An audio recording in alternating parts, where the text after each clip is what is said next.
இன்றே டவுன்லோட் செய்து உங்கள் ஃபேவரட் ஷோக்களை என்ஜாய் பண்ணுங்க.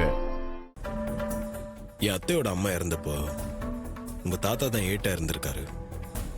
அவங்கள விஷம் வச்சு கொண்டுட்டதா தான் கேஸு. கண்டிப்பா அவங்க போஸ்ட்மார்ட்டம் பண்ணியிருப்பாங்க. உங்க தாத்தா கண்டிப்பா அதை பத்தி தெரிஞ்சிருக்கும். அதை பத்தி உங்களுக்கு எதுவும் தெரியுமா? உங்ககிட்ட எதனா சொல்லியிருக்காரா? இல்ல, அப்படி எதுவும் என்கிட்ட சொன்னதில்ல. பெரும்பாலும் அவர் ஸ்டேஷன்ல நடக்கிற விஷயத்த வீட்ல வந்து சொல்ல மாட்டாரு. நாங்களும் அதை கேட்க மாட்டோம். அப்படியா? சரிங்க. வேற யார்கிட்டயாவது இதை பத்தி அவர் பேசியிருக்க வாய்ப்பு இருக்கா? அண்ணா, தாத்தா சர்வீஸ்ல இருக்கும்போது ஒரு லேடியோட பழக்கம் இருந்துச்சுன்னு சொல்லுவாங்க.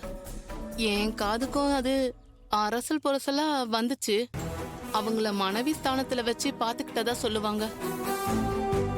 ஒருவேளை அந்த லேடி கிட்ட அந்த விஷயத்த பத்தி சொல்லிருக்கலாம். எதுவும் கன்ஃபார்மா தெரியாது, ஒரு யூகமா தான் சொல்றேன். அப்படியா? சரி, அவங்க யார் என்னன்னு உங்களுக்கு தெரியுமா? லேடி பேரு பரமேஸ்வரி. அவங்க பக்கத்தூர்ல தான் இருக்காங்க. இப்ப அவங்க இருக்காங்களா இல்லையான்னு கூட எனக்கு தெரியாது.